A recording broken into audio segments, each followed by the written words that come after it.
Hello friends, स्वागत है आप सबका आपका अपना यूट्यूब चैनल अब पढ़ेगा इंडिया में। आज हम लोग इस वीडियो में देखेंगे, जैसा कि आप लोगों ने थंबनेल पे देखा होगा, जो इम्तिहान टेस्ट सीरीज करवाता है बीपीएससी के लिए, वो उस टेस्ट सीरीज का जो बुकलेट मार्केट में अवेलेबल है, उस टेस्ट सीरीज के बुकलेट से आज हम लोग 69th बीपीएससी प्रीलिम्स टेस्ट का जो टेस्ट सीरीज है उसको देखेंगे। एक चीज़ ध्यान रखिएगा, यह जो है वो पार्ट टेस्ट है, मतलब इसमें जो होगा वो यूनियन बजट 2023-24 से संबंधित क्वेश्चंस होंगे। और यह जो है वो 69 बीपीएससी प्रीलिम्स टेस्ट नंबर 1 होगा, जो कि 69th बीपीएससी के लिए काफ़ी इंपॉर्टेंट है। एक चीज़ और आप लोग ध्यान रखिएगा, इस टॉपिक में सारे जो क्वेश्चंस होंगे वो यूनियन बजट से संबंधित होंगे। तो यह जो पूरा टेस्ट सीरीज जो आएगा इम्तिहान वाला, वो आप लोगों के लिए, बिहार दरोगा वाले भी जो भी स्टूडेंट्स हैं उनके लिए काफ़ी महत्वपूर्ण साबित होगा, क्योंकि यह जो है वो टॉपिक बाई टेस्ट होगा। और जैसे बजट है, तो बजट से आप जब भी बिहार एसआई की वैकेंसी जो अपकमिंग है उसका भी अगर आप लोग एग्जाम देने जाते हैं तो बजट से आपको 2 से 3 क्वेश्चन देखने के लिए मिल जाएगा। तो यह जो सेशन होगा वो आप लोग बिहार एसआई वाले जो स्टूडेंट्स हैं उनके लिए भी काफ़ी इंपॉर्टेंट होगा। आगे बढ़ने से पहले मैं आप लोगों को एक चीज़ और बता दूं, अब जो हमारा फैमिली है वो 50 के पूरा हो गया है, मतलब अब पढ़ेगा इंडिया जो फैमिली है वो अब ऑलमोस्ट 50 के सब्सक्राइबर्स उस पर हो गए हैं। इसके लिए आप लोगों को तहे दिल से आभार धन्यवाद व्यक्त करता हूं। अब चलिए अब बढ़ते हैं अपने क्वेश्चंस की तरफ। आज का जो हमारा पहला क्वेश्चन है वो यह कह रहा है कि 2023-24 के वार्षिक वित्तीय विवरण के बारे में निम्नलिखित कथनों पर विचार कीजिए। वार्षिक वित्तीय विवरण यानी कि एनुअल फाइनेंशियल स्टेटमेंट यानी कि बजट की बात कह रहा है। संविधान के अनुच्छेद 112 के तहत इसका प्रावधान है। बिल्कुल सही है, क्योंकि आप लोगों ने पढ़ा होगा कि संविधान के अनुच्छेद 112 के अनुसार केंद्रीय बजट जो है वो मूल रूप से सरकार की अनुमानित प्राप्तियों और व्यय का विवरण होता है। उसके बाद है यह वित्त वर्ष 2022-23 के वास्तविक आंकड़ों को दर्शाता है। ये गलत है, यह वित्त वर्ष 2022-23 के वास्तविक आंकड़ों को नहीं दर्शाता है। फिर है बजट शब्द का संविधान में उल्लेख नहीं है। यह बिल्कुल सही है, क्योंकि बजट शब्द का संविधान में उल्लेख जो है वो नहीं किया गया है। इसे सरकार के वार्षिक वित्तीय विवरण के रूप में जाना जाता है। तो यहाँ 1 और 3 जो है वो सही है, दूसरा जो है वो गलत है। यहाँ आपसे पूछ रहा है कि कौन सा कथन सही नहीं है, तो ऑप्शन नंबर सी जो होगा वो आपका सही आंसर होगा। नेक्स्ट क्वेश्चन है क्वेश्चन नंबर 2। कह रहा है कि भारत की आकस्मिक निधि के बारे में निम्नलिखित में से कौन सा कथन जो है वो सत्य है, यह आपको बताना है। वर्तमान में संसद जो है वो 30,000 करोड़ रुपए के कोष को इसके लिए अधिकृत किया गया है। यह बिल्कुल सही है। आपदाओं और संबंधित अप्रत्याशित व्यय के लिए भारत की आकस्मिक निधि मौजूद है। यह भी बिल्कुल सही है। उसके बाद कह रहा है इसे कैबिनेट मंत्रियों के निपटान में रखा गया है। यह जो है वो गलत है, क्योंकि भारत के राष्ट्रपति के निपटान में इसको रखा गया है, ना कि केंद्रीय मंत्रियों के निपटान में इसको रखा गया है। एक चीज़ और याद रखिएगा, संविधान के अनुच्छेद 267 जो है वो भारत की आकस्मिकता निधि के अस्तित्व को अधिकृत करता है। तो इस क्वेश्चन का जो सही आंसर होगा वो होगा ऑप्शन नंबर बी। यहाँ 1 और 2 जो है वो सही है और तीसरा जो है वो गलत है। नेक्स्ट क्वेश्चन है क्वेश्चन नंबर 3 कि भारतीय बजट के बारे में निम्नलिखित में से कौन सा कथन जो है वो गलत है, यह आपको बताना है। कह रहा है सरकार की गैर कर प्राप्तियों में मुख्य रूप से सरकार द्वारा प्रदान की गई सेवाओं के लिए शुल्क और अन्य प्राप्तियों के अलावा निवेश पर ब्याज और लाभांश शामिल है। यह बिल्कुल जो है वो सही है। फिर कह रहा है ऋण पर ब्याज भुगतान राजस्व व्यय का हिस्सा है। यह भी सही है। उसके आगे है कि पूंजीगत परिसंपत्तियों के निर्माण के उपयोग को छोड़कर राज्य सरकार और केंद्र शासित प्रदेशों को सभी अनुदान। यह गलत है, क्योंकि देखिए राज्यों या केंद्र शासित प्रदेशों को दिए जाने वाले जो सभी अनुदान हैं उनका राजस्व व्यय के रूप में जाना जाता है, भले ही इनमें से एक हिस्से का उपयोग जो है वो पूंजीगत परिसंपत्तियों के निर्माण के लिए किया जा सकता है। तो इस क्वेश्चन का जो सही आंसर होगा वो होगा ऑप्शन नंबर सी जो है वो गलत है। नेक्स्ट क्वेश्चन है क्वेश्चन नंबर 4 कि निम्नलिखित में से कौन जो है वो पूंजीगत प्राप्तियों का हिस्सा नहीं है, यह आपको बताना है। कौन हिस्सा नहीं है यह आपको बताना है। विदेशी सरकारों और निकायों से ऋण, यह जो है वो हिस्सा है। विनिवेश आय और लाभांश वितरण, यह हिस्सा नहीं है, क्योंकि लाभांश वितरण जो है वो पूंजीगत प्राप्तियों का नहीं बल्कि राजस्व प्राप्तियों का हिस्सा है। राज्य सरकारों से ऋण की वसूली यह है। जनता से बाजार उधार और ट्रेजरी बिलों यानी अल्पकालिक आधार की बिक्री के माध्यम से उधार, यह भी है। तो इस क्वेश्चन का जो सही आंसर होगा वो होगा ऑप्शन नंबर बी। केवल 2 जो है वो पूंजीगत प्राप्तियों का हिस्सा नहीं है, क्योंकि विनिवेश आय और लाभांश वितरण जो है वो राजस्व प्राप्तियों का हिस्सा है, ना कि पूंजीगत प्राप्तियों का। नेक्स्ट क्वेश्चन है क्वेश्चन नंबर 5 कि रेल बजट के बारे में निम्नलिखित में से कौन सा कथन सत्य है, यह आपको बताना है। इसे वित्तीय वर्ष 2017-18 के केंद्रीय बजट के साथ प्रस्तुत किया जाता है, यह बिल्कुल सही है। रेलवे की कुल प्राप्तियों और व्यय को भारत सरकार के वार्षिक वित्तीय विवरण में शामिल किया गया है, यह भी सही है। बजट 2023-24 की बात करें तो इसमें रेलवे के लिए 2.4 लाख करोड़ रुपए का पूंजीगत व्यय मंजूर किया गया है, यह भी सही है। तो इस क्वेश्चन का जो सही आंसर होगा वो होगा ऑप्शन नंबर डी। यहाँ उपयुक्त में से एक से अधिक यानी सभी कथन जो है वो सत्य दिए गए हैं। नेक्स्ट क्वेश्चन है क्वेश्चन नंबर 6 कि यूआईडीएफ का पूर्ण रूप क्या है जिसे केंद्रीय बजट 2023-24 के अनुसार स्थापित किया जाना है। तो यूआईडीएफ की अगर बात करते हैं तो इसका फुल फॉर्म है अर्बन इंफ्रास्ट्रक्चर डेवलपमेंट फंड। तो इस क्वेश्चन का सही आंसर होगा वो होगा ऑप्शन नंबर ए। देखिए, जो बजट प्रस्तुत किया गया था निर्मला सीतारमण के द्वारा 2023-24 का, उसमें प्राथमिकता क्षेत्र ऋण में कमी के उपयोग के माध्यम से एक शहरी बुनियादी ढांचा विकास कोष यानी कि यूआईडीएफ स्थापित किया जाएगा, जिसे राष्ट्रीय आवास बैंक के द्वारा प्रबंधित किया जाएगा। यह भी क्वेश्चन आपसे पूछा जा सकता है कि यूआईडीएफ को किसके द्वारा प्रबंधित किया जाएगा। तो इसको राष्ट्रीय आवास बैंक के द्वारा प्रबंधित किया जाएगा, जिसको कि टियर 2 और टियर 3 शहरों में शहरी बुनियादी ढांचों के निर्माण के लिए सार्वजनिक एजेंसियों के द्वारा उपयोग किया जाएगा। नेक्स्ट क्वेश्चन है क्वेश्चन नंबर 7 कि मंत्रालयों में वित्तीय वर्ष 2023-24 के बजट आवंटन के बारे में निम्नलिखित कथनों पर विचार करें और चुने कि सही उत्तर कौन सा है। कह रहा है कि बजट आवंटन में रक्षा मंत्रालय का सबसे बड़ा हिस्सा है, यह बिल्कुल सही है, क्योंकि देखिए बजट आवंटन जो हुआ है 2023-24 इसमें सबसे अधिक जो है वो रक्षा मंत्रालय को ही दिया गया है, जो कि कुल बजट का 13.2% है, यह भी ध्यान रखिएगा। बजट आवंटन में रेल मंत्रालय का सबसे बड़ा हिस्सा है, यह गलत है, क्योंकि सबसे बड़ा हिस्सा किसका है, रक्षा मंत्रालय का है। कृषि और किसान कल्याण मंत्रालय के मंत्रालयों के बीच सबसे अधिक आवंटन प्राप्त हुआ है, यह भी गलत है। तो इस क्वेश्चन का जो सही आंसर होगा वो होगा ऑप्शन नंबर ए, जो है वो सही है। नेक्स्ट क्वेश्चन है क्वेश्चन नंबर 8। कह रहा है कि सरकार ने 2025-26 तक राजकोषीय घाटों को सकल घरेलू उत्पाद के कितने प्रतिशत से नीचे लाने के लिए दोहराया है। तो देखिए, राजकोषीय घाटे जो है वो अभी है कितना, यह ध्यान रखिएगा। तो अभी जो है वो जीडीपी का 5.9% है, 17,86,816 करोड़ रुपया जो है वो राजकोषीय घाटा है, जिसको कि कम करके अब 4.5% तक लाने के लिए दोहराया गया है। तो इस क्वेश्चन का जो सही आंसर होगा वो होगा option number B. Next question है क्वेश्चन नंबर 9 कि केंद्र सरकार उन राज्यों को ब्याज मुक्त ऋण देगी जिन्हें 2023-24 के भीतर पूंजीगत व्यय पर कितने वर्षों के लिए खर्च किया जाना है। तो राज्यों को 50 साल का मुक्त ब्याज ऋण दिया जाएगा। तो इस क्वेश्चन का जो सही आंसर होगा वो होगा ऑप्शन नंबर डी यानी कि 50 साल। नेक्स्ट क्वेश्चन है क्वेश्चन नंबर 10 कि निम्नलिखित में से कौन सा कथन जो है वो भारतीय अर्थव्यवस्था के बारे में गलत है, यह आपको बताना है। कह रहा है कि वित्त वर्ष 2016 के बाद से केंद्र सरकार का पूंजीगत व्यय लगभग 4 गुना बढ़ गया है, यह बिल्कुल सही है। पिछले 2 साल से बैंकों का एनपीए गिर रहा है, यह भी बिल्कुल सही है। एनपीए का मतलब होता है नॉन परफॉर्मिंग एसेट्स। विदेशी मुद्रा भंडार में लगातार वृद्धि हुई है, ये गलत है, क्योंकि देखिए हाल ही में बजट से पहले कुछ तिमाहियों में विदेशी मुद्रा भंडार में भी गिरावट आई है। तो इस क्वेश्चन का जो सही आंसर होगा वो होगा option number C. Next question है क्वेश्चन नंबर 11। कह रहा है कि केंद्रीय बजट 2023-24 के अनुसार कर व्यवस्था में छूट सीमा को बढ़ाकर कितना कर दिया गया है।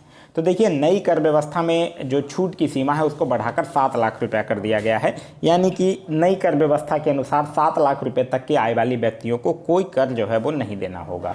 तो इस क्वेश्चन का जो सही आंसर होगा वो होगा ऑप्शन नंबर सी यानी कि 7 लाख। नेक्स्ट क्वेश्चन है क्वेश्चन नंबर 12। कह रहा है कि केंद्रीय बजट 2023-24 के नई टैक्स रिजिम के अनुसार कितने लाख तक सालाना आय वालों को टैक्स के दायरे से बाहर रखा गया है। तो देखिए, नई कर व्यवस्था के तहत आयकर स्लैब जो है वो बुनियादी छूट की सीमा 2.5 लाख रुपए से बढ़ाकर कितने लाख तक कर दी गई है, अब 3 लाख तक कर दिया गया है। तो इस क्वेश्चन का जो सही आंसर होगा वो होगा ऑप्शन नंबर बी यानी कि 3 लाख तक कर दिया गया है। नेक्स्ट क्वेश्चन कह रहा है कि केंद्रीय बजट 2023-24 के अनुसार वेतनभोगी व्यक्तियों और पेंशन भोगी को क्रमशः कितने रुपए की मानक कटौती मिलेगी। तो बजट के अनुसार वेतनभोगी व्यक्ति को 50,000 रुपया और पेंशन भोगी व्यक्ति को 15,000 रुपये तक के मानक जो है वो कट के मिलेंगे। तो इस क्वेश्चन का जो सही आंसर होगा वो होगा ऑप्शन नंबर डी 50,000 और 15,000। नेक्स्ट क्वेश्चन कह रहा है कि नई कर व्यवस्था में 2 करोड़ से अधिक की आय के लिए व्यक्तिगत आयकर में उच्चतम अधिभार दर को 37% से घटाकर कितना कर दिया गया है। तो अब जो है वो उच्चतम अधिभार को 37% से घटाकर 25% कर दिया गया है। तो इस क्वेश्चन का जो सही आंसर होगा वो होगा ऑप्शन नंबर ए, यानी कि 25% जो है वो कर दिया गया है। नेक्स्ट क्वेश्चन है क्वेश्चन नंबर 15 कि केंद्रीय बजट 2023-24 के अनुसार गैर सरकारी वेतनभोगी कर्मचारियों की सेवानिवृत्ति पर अवकाश नकदीकरण पर कर छूट की सीमा 3 लाख रुपए से बढ़ाकर कितना कर दिया गया है। तो अब 3 लाख से बढ़ाकर इसको कितना कर दिया गया है, 25 लाख रुपया कर दिया गया है। तो इस क्वेश्चन का जो सही आंसर होगा वो होगा ऑप्शन नंबर डी, यानी कि 25 लाख रुपए। नेक्स्ट क्वेश्चन है क्वेश्चन नंबर 16 कि आवासीय घर में निवेश पर पूंजीगत लाभ से कटौती की सीमा कितने रुपए तय कर दी गई है।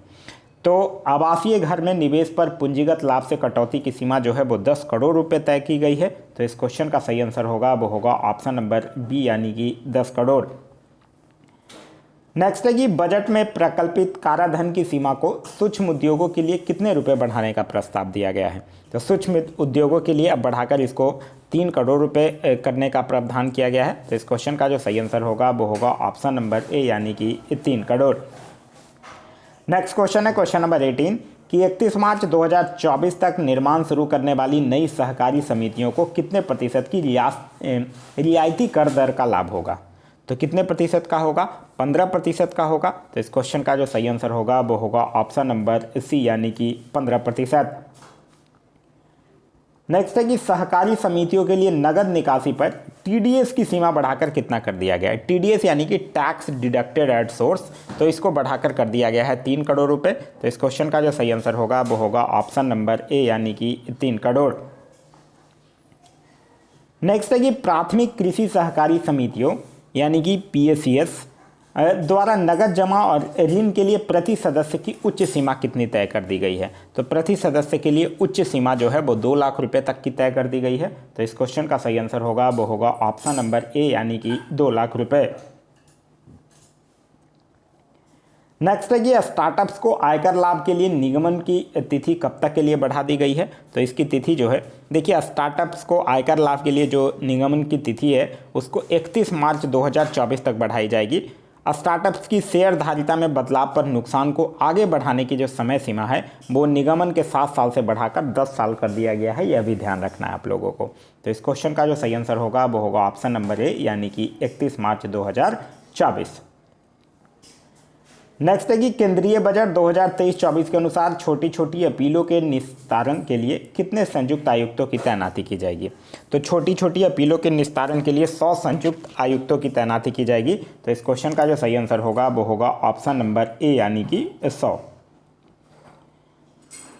नेक्स्ट है कि केंद्रीय बजट 2023-24 के अनुसार गैर पैन मामलों में ईपीएफ निकासी के कर योग्य हिस्से पर टीडीएस दर को 30% से घटाकर कितना कर दिया गया है। तो 30% से घटाकर इसको 20% कर दिया गया है। तो इस क्वेश्चन का सही आंसर होगा वो होगा ऑप्शन नंबर सी, यानी कि 20% कर दिया गया है।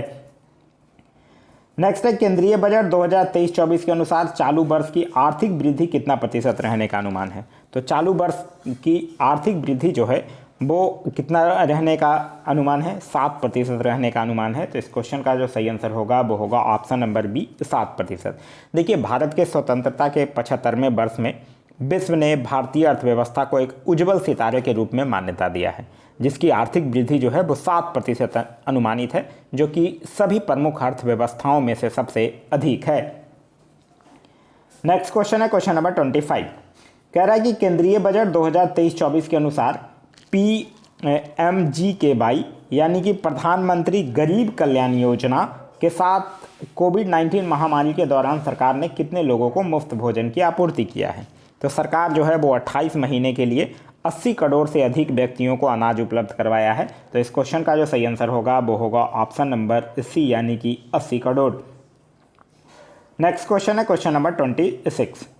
क्वेश्चन नंबर 26 कह रहा है केंद्रीय बजट 2023-24 के अनुसार निम्नलिखित कथनों पर विचार कीजिए। अमृतकाल के विजन में प्रौद्योगिकी संचालित और ज्ञान आधारित अर्थव्यवस्था शामिल है। मजबूत सार्वजनिक वित्त और एक मजबूत वित्तीय क्षेत्र के साथ, बिल्कुल सही है। दीनदयाल अंत्योदय योजना राष्ट्रीय ग्रामीण आजीविका मिशन के 81 लाख स्वयं सहायता समूहों में ग्रामीण महिलाओं को संगठित कर उल्लेखनीय उपलब्धि हासिल किया है, यह भी सही है। तो इस क्वेश्चन का सही आंसर होगा, अच्छा यहाँ क्वेश्चन है, हाँ दोनों सही पूछ रहा है, तो ऑप्शन नंबर सी यानी कि 1 और 2 दोनों सही है। नेक्स्ट क्वेश्चन है क्वेश्चन नंबर 27 कि केंद्रीय बजट 2023-24 के अनुसार निम्नलिखित कथनों पर विचार कीजिए। समावेशी विकास, आखिरी व्यक्ति तक पहुंच, अवसंरचना और निवेश क्षमता को उजागर करना बजट की 7 प्राथमिकताओं में से निम्नलिखित में से उनमें से कौन नहीं है, यह आपको पूछना है। देखिए इस बार बजट जो 2023-24 है उसमें 7 प्राथमिकताओं की बात कही गई है। कौन कौन है वो 7 प्राथमिकता? समावेशी विकास, आखिरी व्यक्ति तक पहुंच, अवसंरचना और निवेश, क्षमता का विकास, हरित विकास, युवा शक्ति और वित्तीय क्षेत्र। तो यह चारों है। तो इस क्वेश्चन का जो सही आंसर होगा वो होगा ऑप्शन नंबर, यहाँ पूछ रहा कौन नहीं है, तो उपयुक्त में से कोई नहीं क्योंकि सब है, तो ऑप्शन नंबर डी जो होगा वो आपका सही आंसर होगा। नेक्स्ट क्वेश्चन कह रहा है केंद्रीय बजट 2023-24 के अनुसार श्री अन्ना एक्चुअली मिलेट्स को कहा गया, मतलब बाजरा को कहा गया है। बाजरा के उत्पादन में भारत का कौन सा स्थान है? तो बाजरा के उत्पादन में भारत का स्थान जो है वो प्रथम है। तो इस क्वेश्चन का सही आंसर होगा वो होगा ऑप्शन नंबर ए, प्रथम। नेक्स्ट है कि केंद्रीय बजट 2023-24 के अनुसार स्किल सेल एनीमिया को कब तक समाप्त करने का लक्ष्य रखा गया है? तो स्किल सेल एनीमिया को 2047 तक समाप्त करने का लक्ष्य रखा गया है। तो इस क्वेश्चन का सही आंसर होगा वो होगा ऑप्शन नंबर डी, 2047 तक।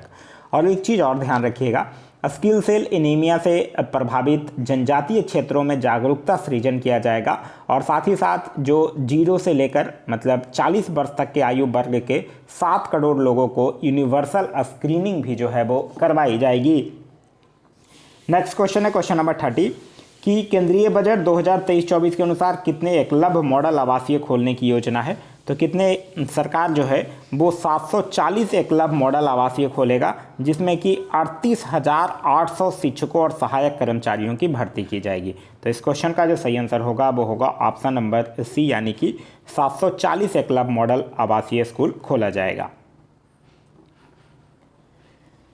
नेक्स्ट है कि केंद्रीय बजट 2023-24 के अनुसार 2013-14 में किए गए रेलवे का पूंजी परिव्यय लगभग कितना गुना है?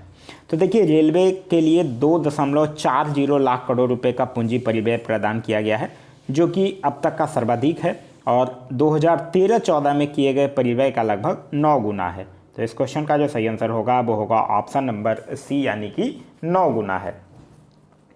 नेक्स्ट क्वेश्चन है क्वेश्चन नंबर 32 कि केंद्रीय बजट 2023-24 के अनुसार पंचामृत के उद्देश्यों को कब प्राप्त करने का लक्ष्य रखा गया है? तो पंचामृत के उद्देश्यों को भारत जो है वो 2030 तक पंचामृत और शून्य कार्बन उत्सर्जन के लिए मजबूती से आगे बढ़ रहा है, ऐसा बजट में कहा गया है। तो इस क्वेश्चन का जो सही आंसर होगा वो होगा ऑप्शन नंबर डी, 2030 तक। नेक्स्ट है कि केंद्रीय बजट 2023-24 के अनुसार राष्ट्रीय हरित हाइड्रोजन मिशन के संबंध में विचार कीजिए। कह रहा है कि इसके लिए 19,700 करोड़ रुपए जो है वो आवंटित किया गया है, ये बिल्कुल सही है। इसका उद्देश्य कम कार्बन तीव्रता वाली अर्थव्यवस्था, जीवाश्म ईंधन के आयात पर निर्भरता कम करना है, बिल्कुल सही है। यह बजट ऊर्जा संक्रमण और प्राथमिकता पूंजी निवेश के लिए 35,000 करोड़ प्रदान करेगा, यह भी बिल्कुल सही है। तो इस क्वेश्चन का जो सही आंसर होगा वो होगा ऑप्शन नंबर डी, यहाँ 1, 2 और 3 तीनों जो है वो सही है। नेक्स्ट क्वेश्चन है क्वेश्चन नंबर 34 कि केंद्रीय बजट 2023-24 के अनुसार उधारी को छोड़कर कुल प्राप्तियों का संशोधित अनुमान जो है वो कितना करोड़ रुपया है? तो उधारी को छोड़कर कुल प्राप्तियों का संशोधित अनुमान जो है वो 24.3 लाख करोड़ रुपया है। तो इस क्वेश्चन का जो सही आंसर होगा वो होगा option number B, 24.3 lakh crore रुपया जो है वो होगा। नेक्स्ट क्वेश्चन है क्वेश्चन नंबर 35 कह रहा है कि केंद्रीय बजट 2023-24 के अनुसार इलेक्ट्रॉनिक्स के संबंध में निम्नलिखित कथनों पर विचार करना है। कह रहा है भारत में मोबाइल फ़ोन का उत्पादन जो है वो 5.8 करोड़ यूनिट से बढ़कर 2022-23 में लगभग 31 करोड़ यूनिट हो गया है, ये बिल्कुल सही है। कुछ पुर्जे और इनपुट जैसे कैमरा लेंस और के आयात पर सीमा शुल्क में वृद्धि हुई है, यह भी सही है। बैटरी के लिए लिथियम आयन सेल पर रियायती शुल्क जारी होगा, यह भी सही है। तो यहाँ यह तीनों का तीनों जो है वो सही है।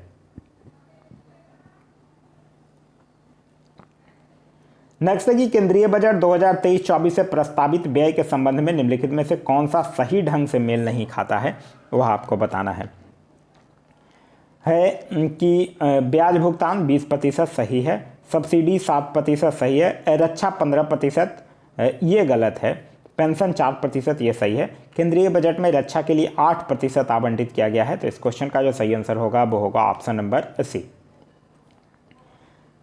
नेक्स्ट क्वेश्चन कह रहा है कि केंद्रीय बजट 2023-24 से प्रस्तावित व्यय में निम्नलिखित में से किसका हिस्सा जो है वो सबसे अधिक है। तो केंद्र के खर्च का सबसे बड़ा हिस्सा जो होता है वो ब्याज भुगतान होता है, मतलब उधारी पर ब्याज चुकाने में चला जाता है। तो इस क्वेश्चन का जो सही आंसर होगा वो होगा ऑप्शन नंबर ए यानी कि ब्याज भुगतान।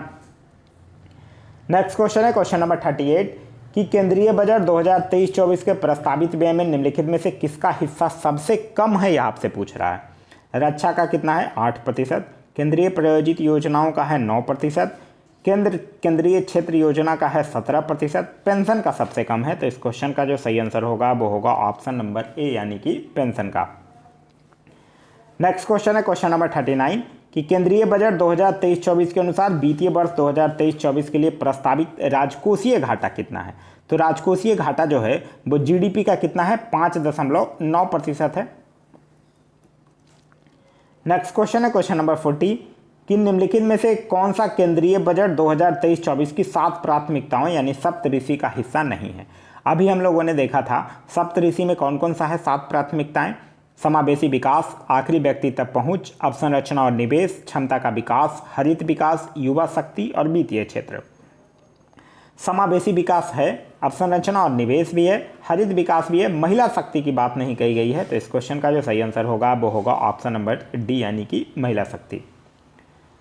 नेक्स्ट है केंद्रीय बजट 2023-24 में पीएम आवास योजना के परिव्यय में 66% की वृद्धि की जा रही है। तो पीएम आवास योजना के लिए परिव्यय को 66% बढ़ाकर कितना कर दिया गया है 79,000 करोड़ रुपए से अधिक कर दिया गया है। तो इस क्वेश्चन का सही आंसर होगा वो होगा ऑप्शन नंबर बी।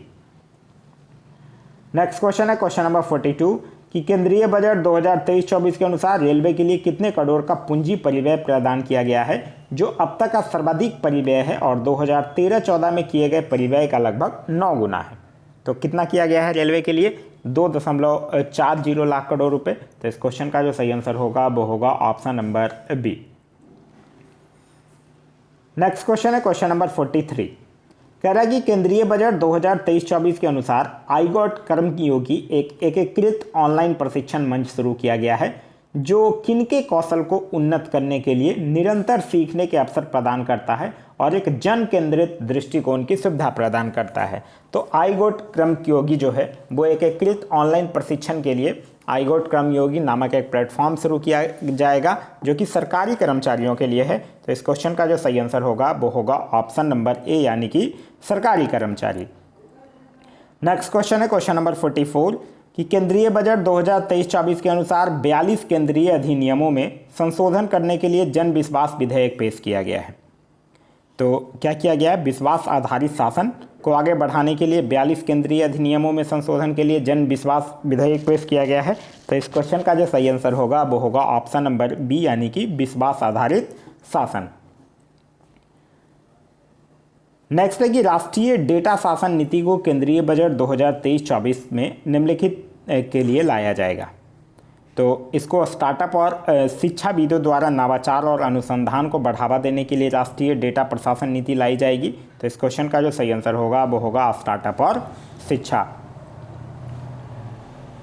नेक्स्ट है केंद्रीय बजट 2023-24 के अनुसार श्री अन्ना यानी कि बाजरा के संबंध में सर्वोत्तम प्रथाओं को साझा करने के लिए उत्कृष्टता केंद्र के रूप में किसे समर्थन प्राप्त है। तो देखिए भारत को श्री अन्न का वैश्विक केंद्र बनाने के लिए जो भारतीय बाजरा अनुसंधान संस्थान हैदराबाद है उसको उत्कृष्टता केंद्र के रूप में बढ़ावा दिया जाएगा। तो इस क्वेश्चन का जो सही आंसर होगा वो होगा ऑप्शन नंबर ए यानी कि हैदराबाद। नेक्स्ट है कि केंद्रीय बजट 2023-24 के अनुसार राज्यों को हस्तांतरित किए जा रहे कुल संसाधन कितना है। तो वो 17.98 लाख करोड़ रुपए है। तो इस क्वेश्चन का जो सही आंसर होगा वो होगा ऑप्शन नंबर ए। एक्चुअली ये है 17,97,537 करोड़। ठीक है, अगर एग्जैक्ट डाटा आप लोगों से पूछता है तो। नेक्स्ट है केंद्रीय बजट 2023-24 में कृषि ऋण लक्ष्य कितना रुपया है। तो कृषि ऋण लक्ष्य जो है वो 20 लाख करोड़ रुपए है। तो इस क्वेश्चन का जो सही आंसर होगा वो होगा option number C, 20 lakh crore. Next है केंद्रीय बजट 2023-24 में ऊर्जा सुरक्षा, ऊर्जा संक्रमण और शून्य कार्बन उद्देश्यों के लिए कितना धन परिव्यय किया गया है। तो यह किया गया है 35,000 करोड़ रुपया। तो इस क्वेश्चन का जो सही आंसर होगा वो होगा ऑप्शन नंबर ए, 35,000 करोड़ रुपया। नेक्स्ट है केंद्रीय बजट 2023-24 के अनुसार निम्नलिखित में से किसको बढ़ावा देने के लिए राज्यों और केंद्र शासित प्रदेशों को प्रोत्साहित करने के लिए पीएम प्रणाम योजना शुरू की जाएगी। तो पीएम प्रणाम, देखिए पीएम प्रणाम का फुल फॉर्म क्या है। पीएम से तो हो गया प्रधानमंत्री और प्रणाम से हो गया promotion of alternate nutrients for agriculture management योजना, यानी कि वैकल्पिक उर्वरक और रासायनिक उर्वरकों को संतुलित उपयोग करने के लिए। तो इस क्वेश्चन का जो सही आंसर होगा वो होगा option number C. Next question है क्वेश्चन नंबर 51 कि केंद्रीय बजट 2023-24 के अनुसार कपड़ा और कृषि के अलावा अन्य सामानों पर मूल सीमा शुल्क दरों की संख्या घटाकर कितना कर दिया गया है। तो यह 21% से घटाकर 13 कर दिया गया है। तो इस क्वेश्चन का जो सही आंसर होगा वो होगा ऑप्शन नंबर ए, यानी कि 13। नेक्स्ट है कि केंद्रीय बजट 2023-24 के अनुसार मिष्टी योजना किसके लिए शुरू की जाएगी। देखिए ये जो मिष्टी योजना है इसका फुल फॉर्म क्या होता है ये ध्यान रखिएगा। ये मिस्ट्री का फुल फॉर्म होता है mangrove initiative for shoreline habitats and tangible incomes, मतलब ये समुद्र तट के साथ मैंग्रोव वृक्षारोपण के लिए। तो इस क्वेश्चन का जो सही आंसर होगा वो होगा ऑप्शन नंबर सी। नेक्स्ट है केंद्रीय बजट 2023-24 के अनुसार ग्रीन क्रेडिट प्रोग्राम को किसके तहत अधिसूचित किया जाएगा। तो इसको पर्यावरण संरक्षण अधिनियम के तहत अधिसूचित किया जाएगा। तो इस क्वेश्चन का सही आंसर होगा वो होगा ऑप्शन नंबर डी। नेक्स्ट है केंद्रीय बजट 2023-24 के अनुसार किसके इष्टतम उपयोग को प्रोत्साहित करने के लिए अगले 3 वर्षों में अमृत धरोहर योजना जो है वो लागू की जाएगी। तो अमृत धरोहर योजना जो है वो आर्द्र भूमि के इष्टतम उपयोग को प्रोत्साहित करने, जैव विविधता, कार्बन स्टॉक, पर्यावरण, पर्यटन के अवसरों और स्थानीय समुदायों के लिए आय सृजन को प्रोत्साहित करने के लिए अमृत धरोहर योजना को अगले 3 वर्षों में लागू किया जाएगा। तो इस क्वेश्चन का जो सही आंसर होगा वो होगा option number A. Next question है क्वेश्चन नंबर 55 कि केंद्रीय बजट 2023-24 के अनुसार एक अखिल भारतीय राष्ट्रीय शिक्षुता प्रोत्साहन योजना के तहत प्रत्यक्ष लाभ हस्तांतरण को वजीफा सहायता प्रदान के लिए शुरू किया गया है। तो यह जो भारतीय राष्ट्रीय शिक्षुता प्रोत्साहन योजना है वो 3 साल में 47 लाख युवा को वजीफा सहायता प्रदान करने के लिए शुरू किया जाएगा। तो इस क्वेश्चन का जो सही आंसर होगा वो होगा ऑप्शन नंबर डी।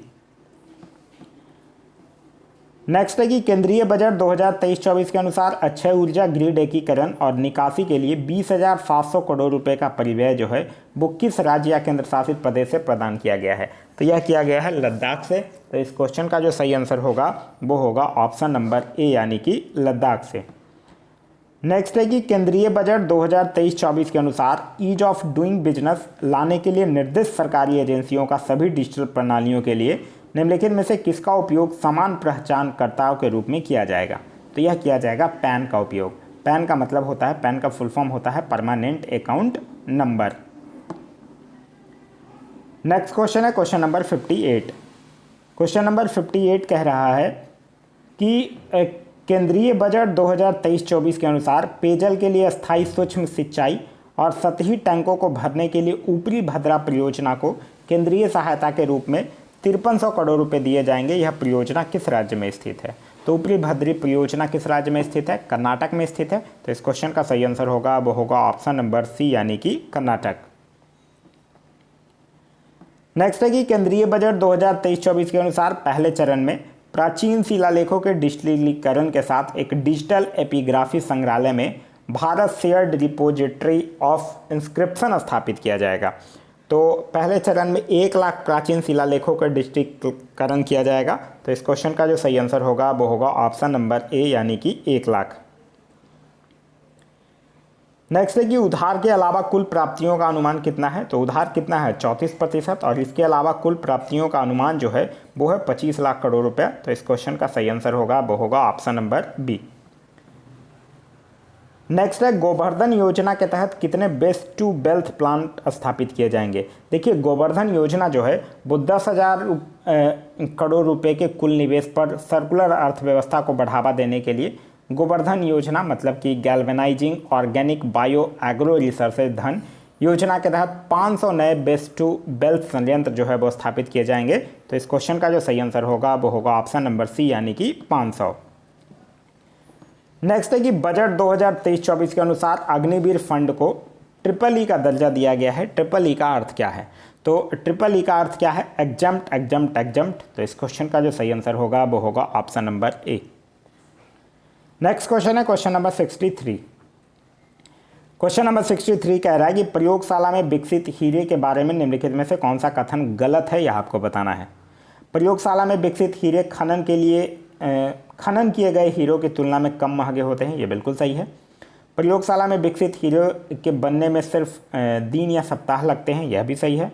प्रयोगशाला में विकसित हीरे निम्न गुणवत्ता के होते हैं, यह गलत है। क्योंकि देखिए प्रयोगशाला में जो उत्पन्न हीरा होता है वो प्राकृतिक हीरे के समान ही भौतिक, रासायनिक और ऑप्टिकल विशेषताओं के साथ साथ एक ही जगमगाहट और चमक के साथ प्रदर्शित होते हैं। तो इस क्वेश्चन का जो सही आंसर होगा वो होगा ऑप्शन नंबर सी। नेक्स्ट है कि रबर कंपाउंडिंग किसके साथ की जाती है। तो रबर कंपाउंडिंग जो है वो क्रॉस लिंकिंग एजेंट के साथ भी, रिफोर्समेंट्स के साथ भी, एंटी डिग्रेंट्स और कलर्सेंट्स के साथ भी। तो इस क्वेश्चन का जो सही आंसर होगा वो होगा ऑप्शन नंबर डी।